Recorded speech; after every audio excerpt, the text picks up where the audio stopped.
E a pedido dos pais que têm muita pressa, a gente vai postar uma versão reduzida do episódio do Fala Papito, sempre um dia depois do lançamento do programa oficial.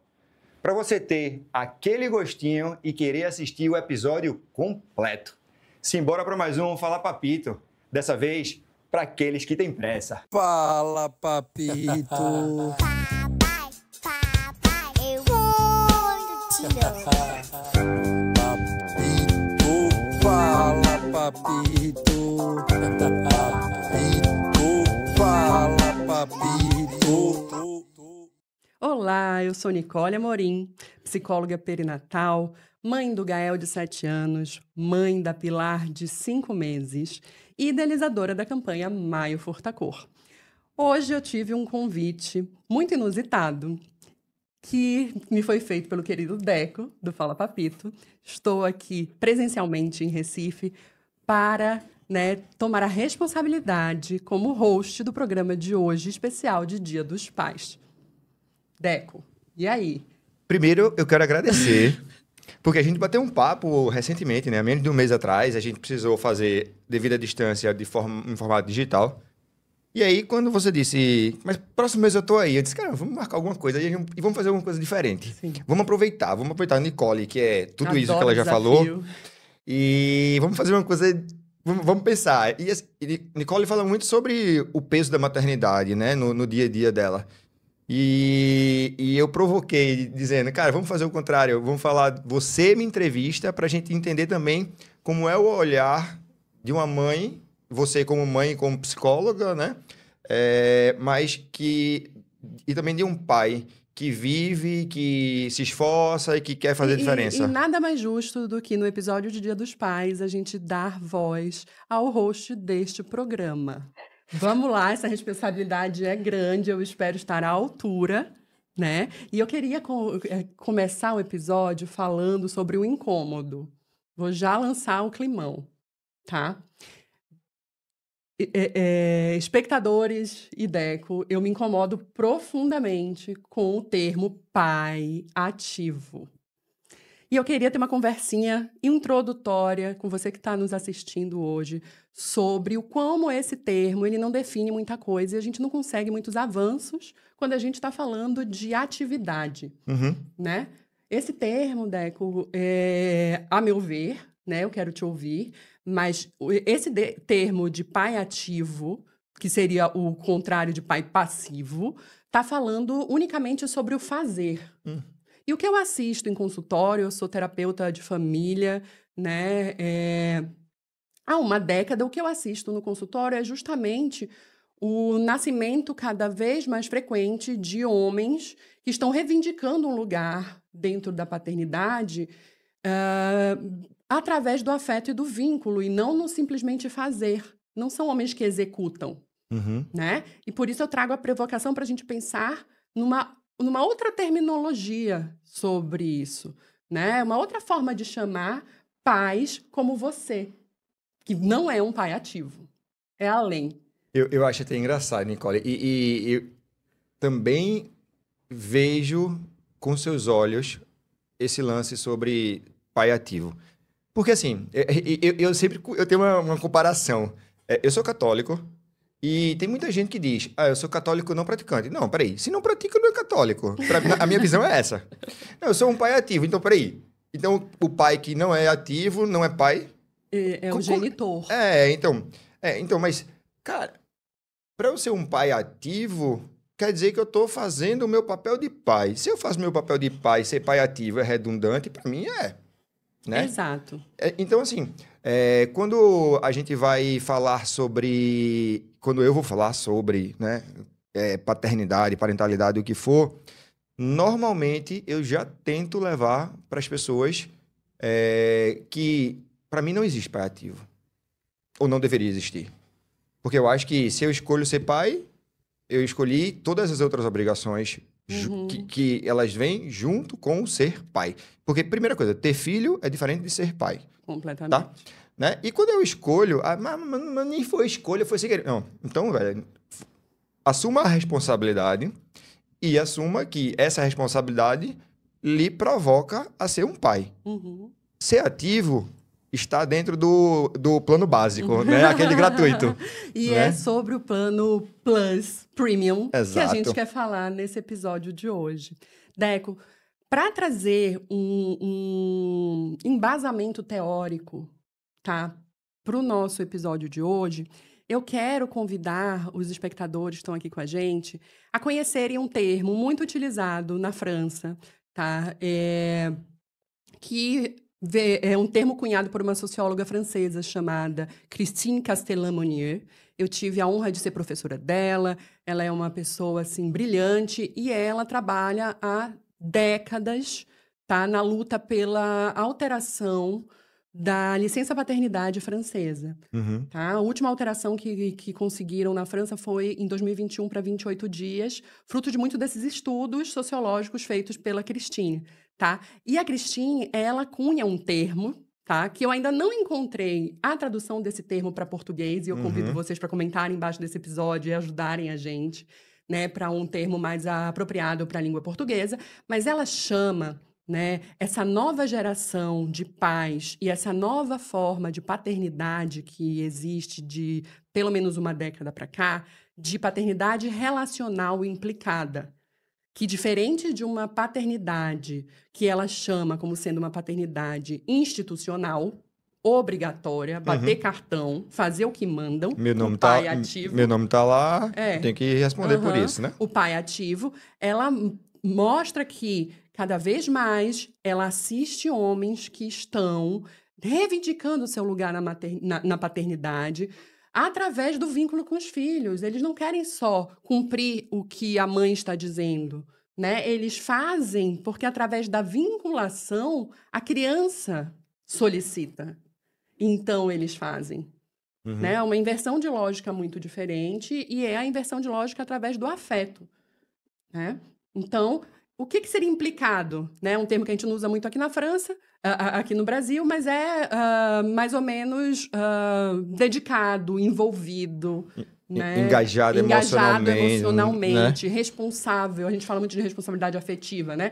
É isso. Eu atendo o meu filho que ele está chorando, né? Porque é esse filho que está me convocando para o cuidado. Da conversa que a gente já teve sobre o tema, o pai ativo é o pai que faz as atividades básicas, né? Que é o que dá banho, Troca a fralda, ajuda. Ajuda nas tarefas. Ajuda é uma palavra... Ajuda acho que para parentalidade, né? Sob a ótica da paternidade, acho que a pior palavra que existe é eu ajudo a minha esposa. Gente, dá eu vontade ajudo de em pegar casa. meu sapato 41. Dá vontade de pegar meu sapato 41 e jogar na cabeça de quem fala isso. Dá mesmo. Mas o Né? pior é que... Aí eu vou fazer até um comentário que você pode Qualquer coisa a gente completar. E eu acho que esse movimento que existe no mundo, o Brasil, como sempre, ele está atrasado em relação a vários movimentos que existem. Muito. Então, assim, é perceptível. E aí, se você conversa com pessoas, se você começa a ler, eu leio notícias diárias sobre parentalidade. Então, eu começo a entender o que está acontecendo no mundo também Sim. sobre o tema. Sim. E, claramente, os pais... E aí eu vou falar assim, vou me limitar aonde eu tenho mais informação, tá? Os pais europeus e os pais norte-americanos, eles são muito mais participativos do que os pais brasileiros. Por vários motivos, por rede de apoio, porque o Brasil é um país de terceiro mundo, porque... E a gente encontra, talvez, uma geração de pais, como você comenta, que é aqui hoje, que talvez aqui eu faça parte, né? Que busca viver nesse formato implicado, vamos dizer assim, né? Dentro do contexto do estudo. Engajado. Mas que a gente fica meio que numa bolha. Sabe assim? É muito limitado. O que está fora da bolha e que faz parte disso... Que é a imensa maioria dos brasileiros. Então, mas quem está fora dessa bolha e nessa maioria, que é 80% da população, que está engajado com o filho, tem alguma coisa muito especial naquilo. Não é uma coisa natural porque acha que é importante. Sempre tem, assim, um histórico familiar, tem uma situação que aconteceu na vida que faz com que ele entenda aquela importância. Então, esse é um dos desafios também da gente, enquanto pais e mães que lutam por um futuro melhor para os nossos filhos e para que os relacionamentos sejam melhores, para que as famílias sejam mais felizes. Você sabe quem é a culpa de tudo isso? A psicologia. Nós somos Eu uma tô geração... doido para estudar psicologia. Não começa a Vamos falar não, que eu vou nessa. inventar de... Vamos nessa. A Aline vai me matar. Eu vou dizer para ela, Aline, ó... Nicole me convenceu. Próximo Aline, um ano beijo. eu vou começar a estudar psicologia, viu? Eu só tô te avisando desde já. Mas é só próximo ano. Mas veja, Quer nós dizer, somos pode uma ser do geração... segundo semestre já, né? Nós somos a primeira geração de pais terapeutizados. Exato. Com certeza. Então, na medida que nós estamos tratando nossa saúde mental, nós estamos entrando em contato com os nossos traumas, com as nossas feridas, e nós estamos querendo criar nossos filhos de forma diferente, né? Então, essa é a proposta do episódio de hoje. Eu me sinto numa super responsabilidade, mas eu adoro desafios, Deco. Vamos conversar? Rapaz, eu acho que esse episódio já começou faz uns 10 minutos já, porque a quantidade de coisa que a gente já falou aqui hoje. Mas bora começar. Eu quero que você assuma o lugar do entrevistado e me permita assumir o lugar da host. Tá, eu vou me esforçar muito Se nisso, esforce. mas eu vou conseguir. Mas em algum momento eu acho que eu vou querer te perguntar alguma coisa também. Fica Mas bom. aí eu acho que vai ser natural da conversa. Com certeza. Vamos no freestyle. Vamos. Deco, antes de mais nada, quem é o Deco como pai? Nicole, a primeira coisa que eu preciso dizer é que eu não sou um super pai. Eu não sou o melhor pai do mundo. E com certeza eu vou chorar hoje. Sempre com a psicóloga isso que acontece. Com certeza eu vou chorar hoje. Porque assim, sem querer contar a história, mas hoje eu estou aqui porque um dia disseram que eu era um super pai porque eu cuidava da minha filha.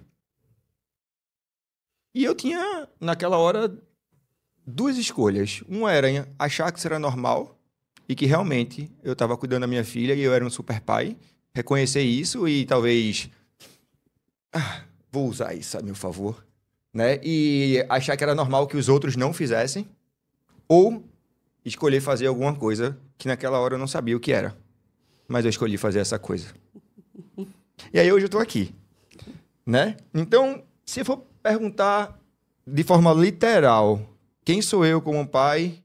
Eu sou um pai que busco estar presente. Eu sou um pai que amo estar com a minha filha. Não busco ser perfeito, porque eu sei que eu não preciso ser o melhor pai do mundo. Eu preciso ser o melhor pai que a minha filha precisa ter. Eu faço questão de ter o compromisso e de dividir esse compromisso com a Aline, com a minha esposa, porque eu entendo que isso faz parte da coparentalidade. E eu acho também que eu sou um pai frágil, que todos os dias eu erro porque eu tento acertar. Deco, intervenção terapêutica. Você não é um pai frágil, você é um pai que não tem medo de demonstrar vulnerabilidade. E vulnerabilidade não é fraqueza. Mas... Você não tem medo, você Nem um encara pouco. de frente Nem um a pouco. vulnerabilidade. Nem um pouco. Mas ser pai também me ensinou muita coisa, assim. Eu sempre quis ser pai, mas eu não sabia que ser pai era o que eu vivo hoje. Porque eu tinha uma sensação de experiências vividas com meu pai, ou com outras pessoas, ou com outros pais, mas hoje, ser pai me faz me sentir um cara mais tranquilo para pedir desculpa, para pedir perdão, por exemplo. Você está querendo me dizer, vou para a segunda pergunta, né? Uhum. A paternidade, então, te transformou emocionalmente? Fazendo você acessar esse menino aí dentro que reconhece emoções, que demonstra fragilidade, vulnerabilidade, né? E que não tem medo de chorar num programa. Eu precisava ter trazido lencinho hoje. Eu tenho na minha bolsa. Não, mas eu sou old school, eu enxugo com a camisa. Vou te falar. Hoje, acho que todas as perguntas que você me fizer, elas vão ser respondidas com o coração. O sonho de ser pai sempre existiu. Porque simplesmente porque eu queria talvez reproduzir o que meu pai fez por mim, tá? Ponto. Meu pai, de longe, não é o melhor pai do mundo, mas ele foi o melhor pai que eu tive e que eu podia ter. Por muito tempo, eu tive um misto de vergonha e orgulho por várias coisas que aconteceram nesse meio tempo. E hoje eu sinto que eu perdi tempo com meu pai. Eu perdi tempo que eu poderia ter vivido muita coisa. E eu não posso deixar que isso me deixe perder tempo com Maria. E isso precisa, de alguma forma, ter uma reparação histórica, sabe? Eu acho que quando eu descobri a gravidez de Maria, quando a Aline me contou isso, apesar do sentimento de o desejo imenso de ser pai, na mesma hora eu senti como se fosse 2 pesos caindo em cima do meu ombro. Um era da responsabilidade de ser pai e realizar um sonho. E no outro era, será que eu vou saber ser pai? Será que eu vou ser um bom pai? Tanto é que, quando a Aline me contou, ela fez, tu não tá feliz, não? Eu disse, eu tô feliz, mas eu tô com muito medo. Muito medo. Mas não é só sobre isso, que é a transformação. Porque Maria veio e, realmente, Ela é a transformação. ela transformou minha vida e hoje eu estou aqui por causa dela, né? Então, eu costumo dizer que Maria me ensina muito mais do que eu ensino a ela, né? E cada momento com a minha filha é um momento que me transforma de uma forma ou de outra. O nascimento é inesquecível. O primeiro dia que ela ficou doente, com cansaço, e a gente não sabia o que fazer. Na época da pandemia, sem querer levar para o hospital. Uma preocupação que eu nunca tinha tido na minha vida. Eu não sabia o que fazer. Eu não sabia o que fazer. E eu fazia, meu Deus. Aí, tudo. Acho que as pequenas conquistas, o ouvir, o te amo, o abraço em família e abraçar. E aí, eu vou até aproveitar para fazer um jabá da gente aqui. Eu sou apaixonado pelo Dia dos Pais. Eu sei que existe uma certa discussão sobre Dia dos Pais, Dia das Mães, Dia da Família, mas eu acho que todos esses dias são importantes, porque os pais e também as crianças esperam, e a gente precisa entender cada caso como um caso. Mas eu sou apaixonado pelo Dia dos Pais. Pela cartinha que chega, pela apresentação na escola. Sabe? Eu acho que parece que uma besteira. Eu digo, meu Deus do céu. Outro dia, Maria foi recitar uma frase em inglês na escola. E eu não parava de chorar. A professora fez, você tá tudo bem com você? Porque eu achei que ela tava achando que eu tava com algum problema fora, sabe? Porque, eu disse, não, eu só acho minha filha perfeita. E pra mim, isso que importa. Né? Então, Deco, você tem noção do impacto que é você debrulhar em lágrimas ao vivo na gravação, né, de um programa que fala sobre paternidade e do quanto os homens precisam se autorizar a ser vulneráveis?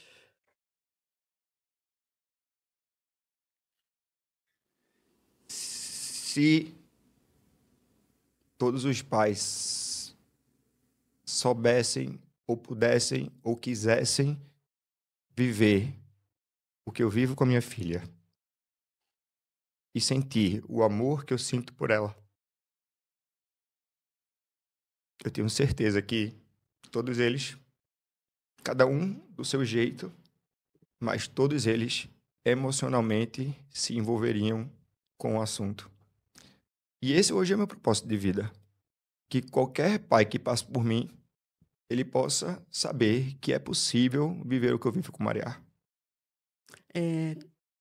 Através do teu alcance e da tua voz hoje, e cada vez mais, utilizar isso para mostrar para esses homens, para que eles se permitam ser tocados pelo amor do filho. Porque é isso que transforma, né? E, ao mesmo tempo, eu ouço você falar, eu não sabia o que fazer, eu não sabia o que fazer. A gente precisa democratizar o fato de que, quando a gente pega um filho pela primeira vez na vida, a gente não faz a menor ideia do que a gente está fazendo. Nenhuma. Nem mães, nem pais, né? E é por isso que não existe instinto materno. Pai e mãe estão ali na maternidade com um bebê no colo, eles não fazem a menor ideia do que fazer. E esse medo e esse peso da responsabilidade acontece com todos. O problema é a gente achar que todo mundo tá, porque as mulheres vão prontas, né? E que os homens estão aquém, porque as mulheres sempre estão prontas, então eles já se sentem em atraso, né? E aí fica essa disputa e essa crença maluca de que a gente sabe alguma coisa. Nicole, tem uma coisa muito engraçada, assim. Na verdade, surpreendeu todo mundo. Maria nasceu.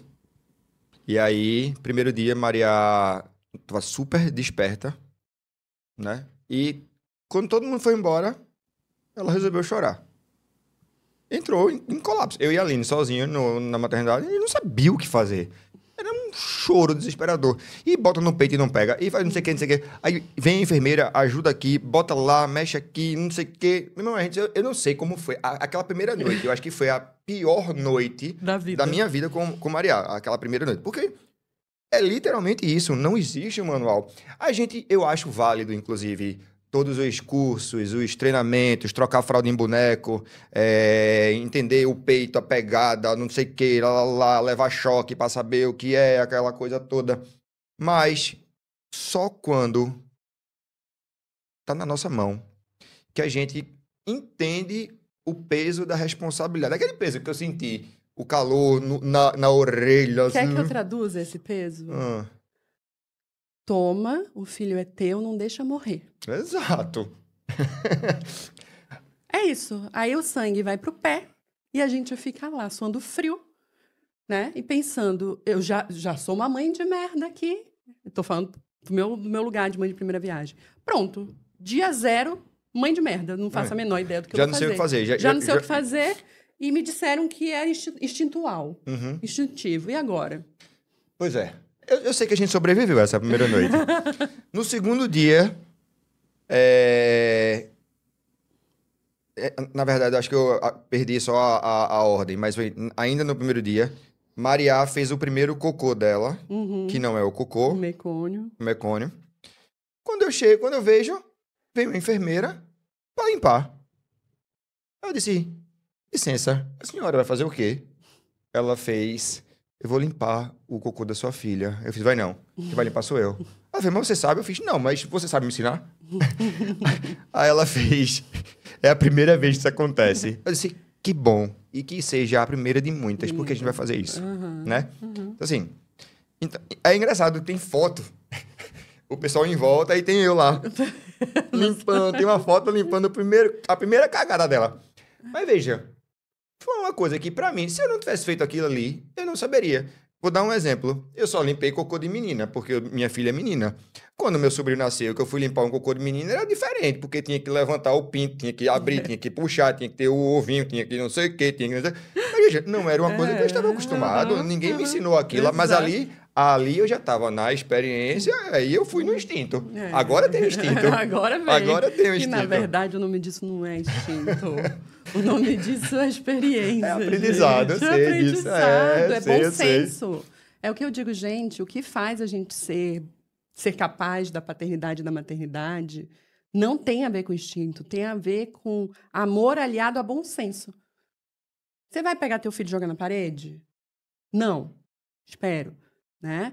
Você ama ali, já está envolvido, então é bom senso, amor, e você vai tateando.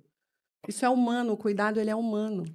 O Nietzsche, já que a gente falou sobre essa questão da transformação da paternidade, deixa eu ver se tem... Só para lembrar de falar no final, a gente está lançando uma linha de camisas para o Dia dos Pais.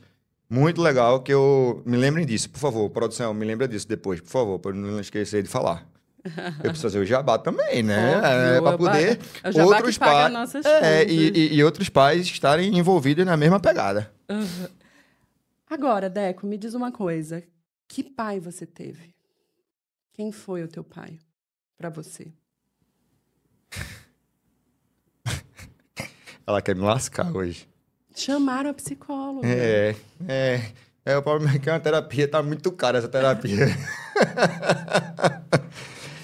Cara, meu pai não foi, ele é um cara sensacional. Do jeito dele, sabe? Assim, tipo, se alguém me conhece e conhece meu pai, não diz que nós somos pai e filho, porque nós somos muito diferentes. Meu pai é um cara muito tranquilo e uma pessoa muito boa. Ele é tão bom para os outros que às vezes ele é ruim para ele. Sabe, psicóloga, sabe como é isso, não sabe? Pronto. Generoso. Demais. Teria inúmeros exemplos para dar. Mas talvez, assim, um exemplo que não seja nem meu, mas como ele se coloca como quem se preocupa com o outro. Meu pai sempre trabalhou como funcionário público da Universidade Federal de Pernambuco, então ele era assistente administrativo. Então ele trabalhou por algum tempo em coordenação de curso de odontologia, de direito, na biblioteca. E é engraçado que ele está aposentado. E até hoje as pessoas encontram ele e agradecem o trabalho que era feito. Enquanto quando chegava na minha coordenação, eu lembro muito, eu chamava fulaninha, ela dizia, morreu. Pra você ter uma ideia, era a mesma coisa que meu pai. Meu pai ia atrás dos estudantes para ajudá-los a resolver as coisas. Fazer o link com os professores. Eu só estou dizendo assim, porque se ele fazia isso para alunos que não tem nada a ver com ele, que ele não precisava estar fazendo, imagina o que ele fez por mim, pela minha irmã, dentro das limitações dele como pai. De alguém que não teve uma figura paterna tão presente, que saiu de casa muito cedo, então ele, muito adolescente ainda, com 14, 15 anos, virou o homem da casa porque era o irmão mais velho e apoiava a mãe e resolvia as coisas e precisou e aquela coisa toda. Mas não teve tanta referência. E eu acho que, talvez, uma coisa que eu sempre reflito é que eu acho que meu pai, ele teve... Hoje, a gente escuta muitas pessoas dizerem, cara, eu quero fazer a diferença, eu quero ser diferente do que meu pai foi para mim.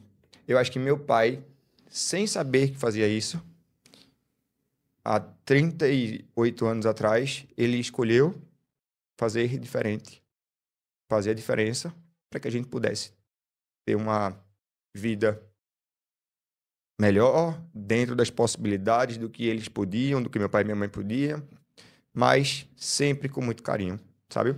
Assim, Era isso que eu ia perguntar. Então, você está me dizendo que o pai que você tem, ele é afetuoso. totalmente. Durante a minha infância, não.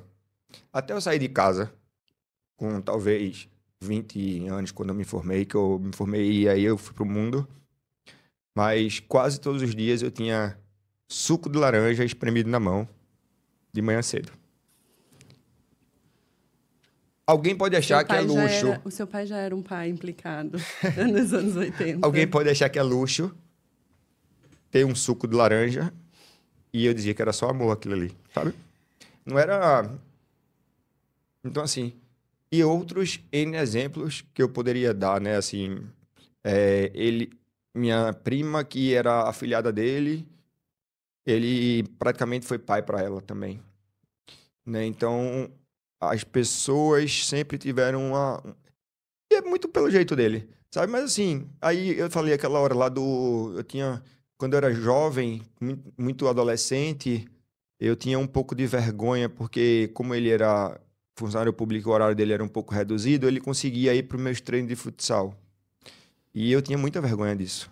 Isso que passou agora foi somente a pontinha do iceberg. Imagina assistir esse episódio inteiro sem nenhum corte. Agora eu te convido. Volta lá atrás, no episódio anterior, e assiste, porque vale muito a pena. Valeu, pessoal, e até a próxima.